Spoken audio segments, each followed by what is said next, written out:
देवर्षि नारद की जिज्ञासा शांत करते हुए परमपिता ब्रह्मदेव कुंभकर्ण और कर्कटी के मध्य जन्मे प्रेम के संबंध में संकेत देते हैं। लंकेश्वर रावण के स्वभाव से भयभीत रक्तांबरी राजकुमारी कर्कटी की बात सुनकर चकित हो जाती है। कर्कटी अपने पिता महाराज भल्ला तक को स्वाभिमान की याद दिलाती है। कर्कटी की दृढ़ता से क्रोधित होने के स्थान पर रावण प्रसन्न हो जाता है।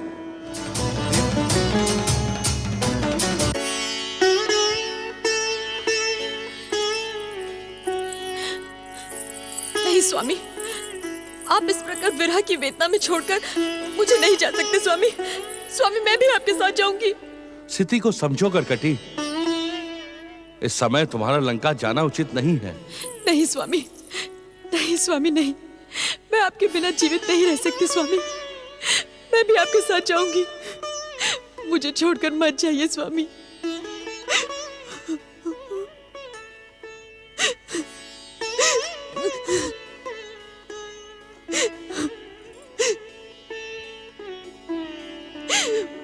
मुझे छोड़कर मत जाइए स्वामी।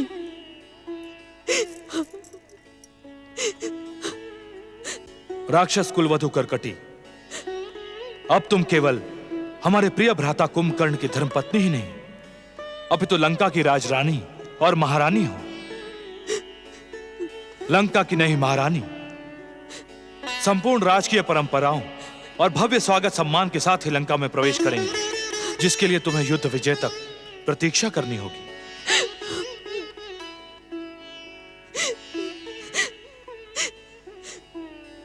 आप मुझे छोड़कर नहीं जा सकते स्वामी।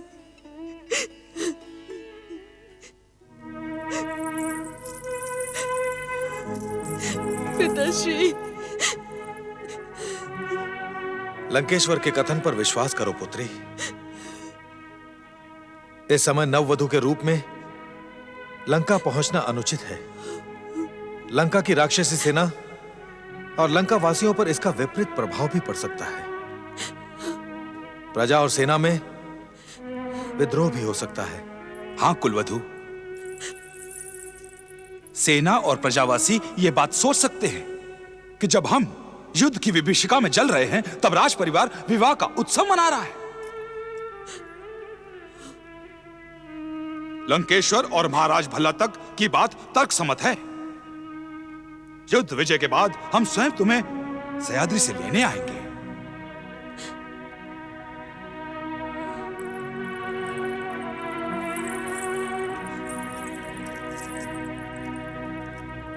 ठीक है स्वामी, मैं आपकी प्रतीक्षा करूंगी, किंतु जब तक आप नहीं लौटेंगे मैं किसी शैया पर विश्राम नहीं करूंगी, किसी आसन पर नहीं बैठूंगी, अग्नि पर पकाया हुआ भोजन नहीं खाऊंगी।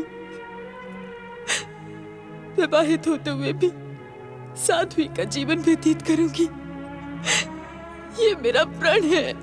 हम शीघ्र ही लौट कर आएंगे। चलो प्रिय कुंभकर्ण, आप विलंब ना करो। जी।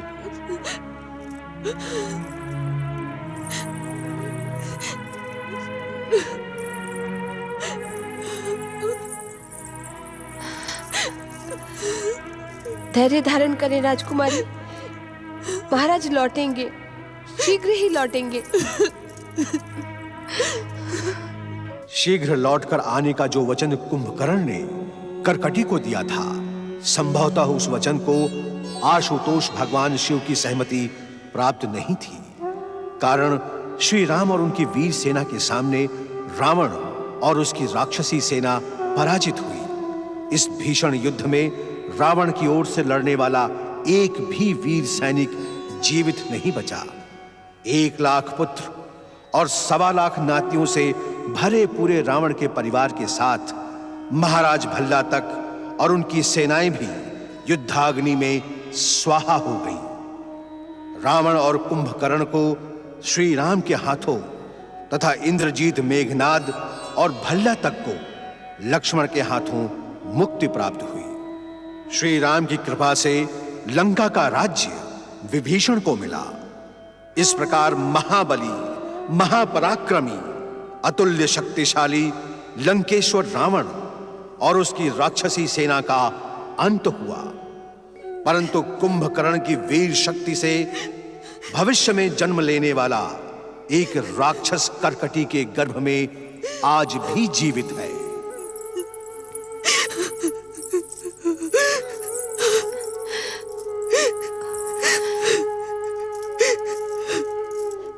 सावधान राजकुमारी, सावधान। लंका को विजय करने वाले वनवासी राम के छोटे भाई लक्ष्मण ने इस पृथ्वी से समस्त राक्षस जाति के अंत का निश्चय किया है। वे किसी भी समय अपनी वीर वानर और भालू सेना को साथ लेकर यहाँ आ सकते हैं। हमें तुरंत ये स्थान को छोड़ देना चाहिए राजकुमारी। मैं अपने प्राण त्याग सकती हूँ, किंतु स्थान को नहीं छोड़ सकती। असुरों के आराध्य देव भगवान शिव मेरे साथ इतना बड़ा अन्याय नहीं कर सकते। उन्हें मेरे स्वामी को लौटाना होगा, मेरे प्राण को सफल करना होगा। सच्चाई स्वीकार करिए राजकुमारी, मरने के बाद कोई लौटकर नहीं आता है। महाराज कुंभकर्ण अब इस संसार में नहीं रहे, नहीं है तो केवल उनकी स्मृतियां। हमें उनकी स्मृतियों को संजोना है राजकुमारी। चलिए, शीघ्र ही चलिए। मैं कहीं नहीं जाऊंगी रक्तांबरी। यदि वे नहीं आएंगे तो मैं भूखी प्यासी रहकर यही अपने प्राण त्याग दूंगी। मैं आपको ऐसा नहीं करने दूंगी राजकुमारी।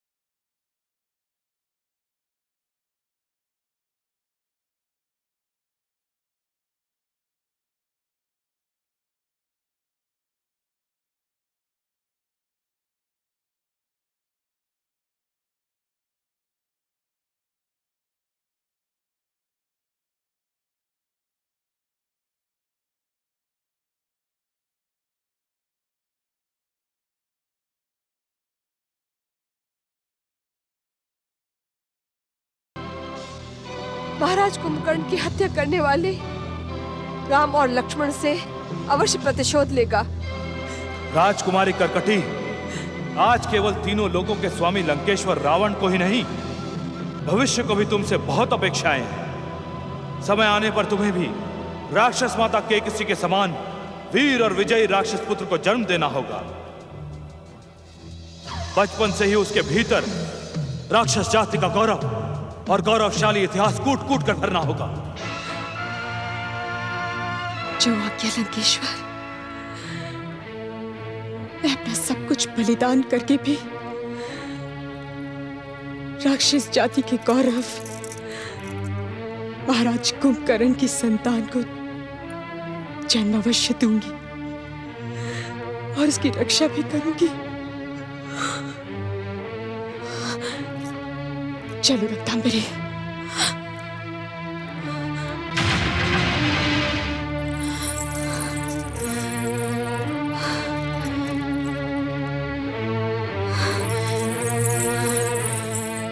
आइए।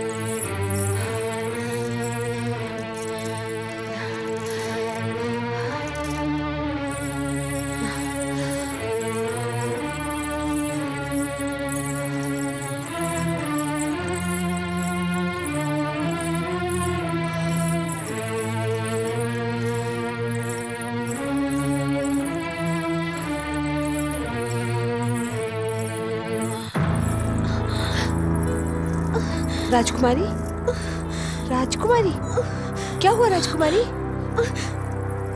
राजकुमारी, राजकुमारी, उठिए राजकुमारी, क्या हुआ? राजकुमारी,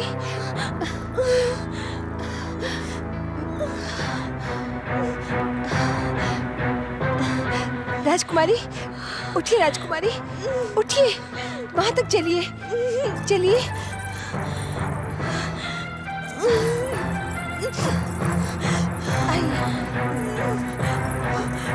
राजकुमारी, राजकुमारी, चलिए राजकुमारी, चलिए, चलिए राजकुमारी। धैर्य धारण करें राजकुमारी, राजकुमारी, धैर्य धारण करें। आप यहाँ बैठिए राजकुमारी, यहाँ बैठिए।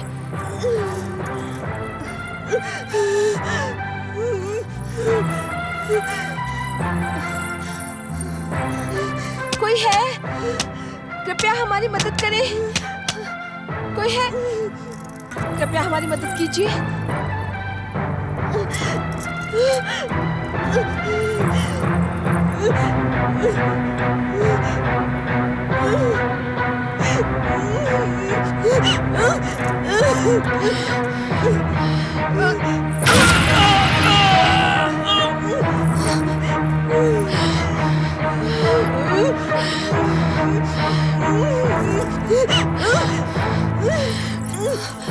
राजकुमारी, उठिए राजकुमारी, चलिए कुटिया में चलिए।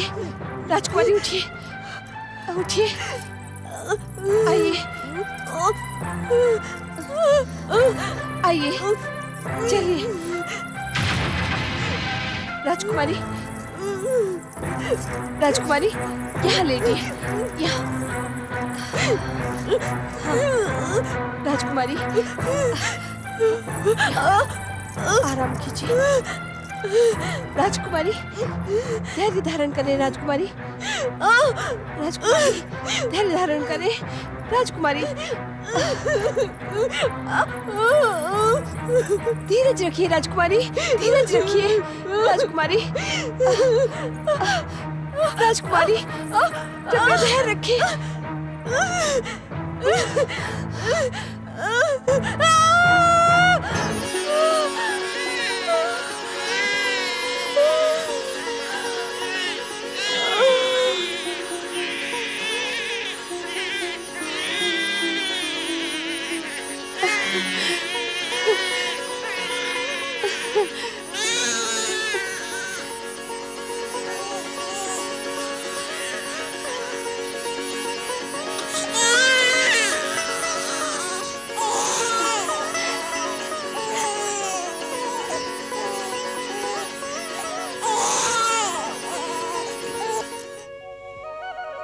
ये लो पुत्र, लक्ष्य पर भेद करो। ऐसे नहीं पुत्र, धनुष के मध्य भाग को अपने बाएं हाथ से पकड़कर उसकी डोरी को अपने दाएं कान तक खींचो। जितना अधिक खींचोगे प्रहार उतना ही तीव्र होगा। लो।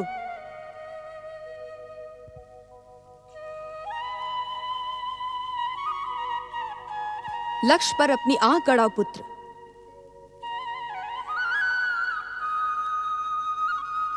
क्या दिखाई देता है? लक्ष्य, केवल लक्ष्य। सुंदर, अति सुंदर। प्रहार करो।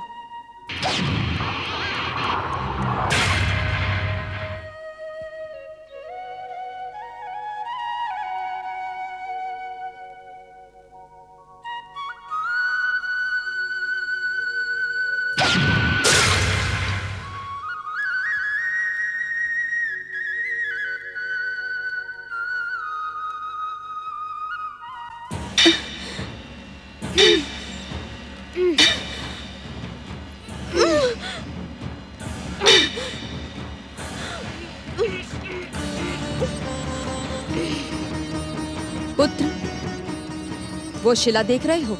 हाँ माता। उस शिला को जितनी दूर हो सके फेंको।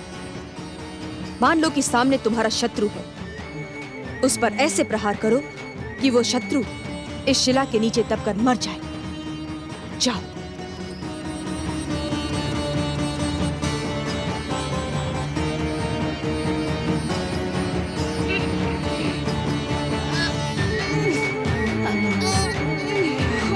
उठाओ पुत्र, उठाओ।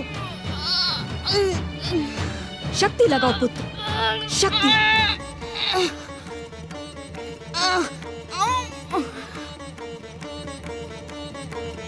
ये मुझसे नहीं उठेगा माता।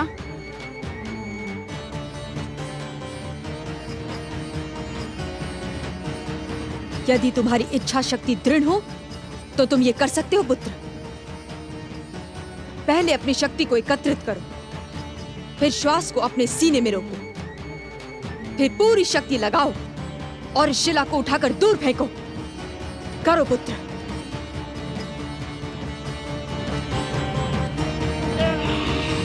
शक्ति लगाओ पुत्र, शक्ति करो पुत्र।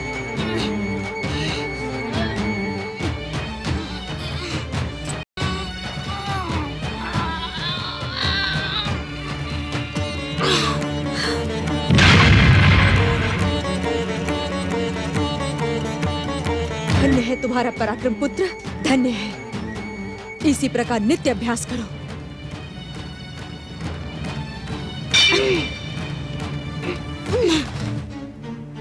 ये क्या माते, तुम मुझे सुबह से शाम तक केवल युद्ध की शिक्षा क्यों देती हो? इस वन में और भी बालक हैं जो आखेट करते हैं, पर्वतों और प्रकृति को देखने और नदी में तैरने का आनंद लेते हैं, पर तुम मुझे इन सबका अवसर ही नहीं देती। आज से मैं युद्ध अभ्यास नहीं करूंगा।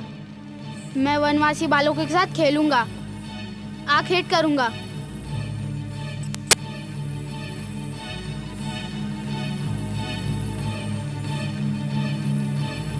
ये क्या माते, आपकी आंखों में आंसू?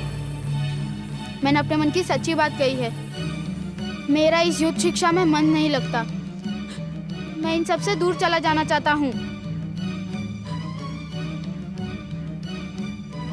भीम मेरे पुत्र,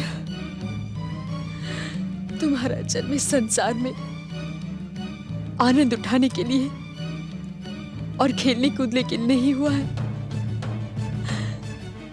तुम्हारा जन्म तो एक विशेष कार्य के लिए हुआ है, और इसी विशेष कार्य के लिए तुम मेरे पुत्र बनकर जन्मे हो। कौन सा विशेष कार्य माते? मुझे बताओ माते, मैं आज ही इन सब कामों को समाप्त कर डालूंगा। नहीं पुत्र, ये काम उत्तेजना और आवेग में नहीं, योजना और धैर्य से किया जाता है। उचित अवसर आने पर मैं तुम्हें उस विशेष कार्य का संकेत अवश्य दूंगी। परंतु माते। भीम, ये तुम्हारे अभ्यास का समय है। अभ्यास करो पुत्र। माते, मैं अस्त्र शस्त्रों में हर प्रकार से अभ्यस्त हो चुका हूँ। अब केवल एक ही काम करने में मुझे आनंद नहीं आता। आनंद आनंद आनंद?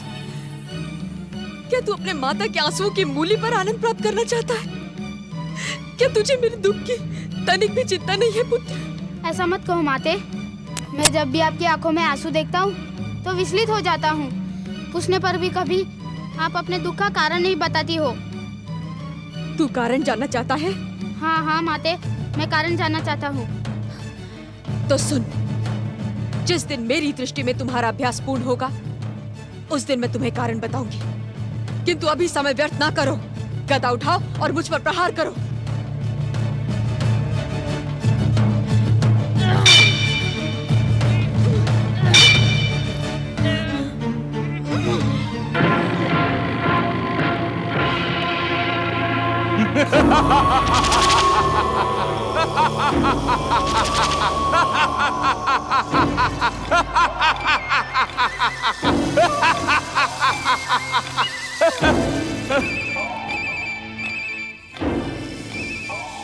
आज मैं बहुत प्रसन्न हूं पुत्र। तुमने युद्ध की सारी कलाएं सीख ली हैं। अब तुम मेरी मनोकामना अवश्य पूर्ण करोगे।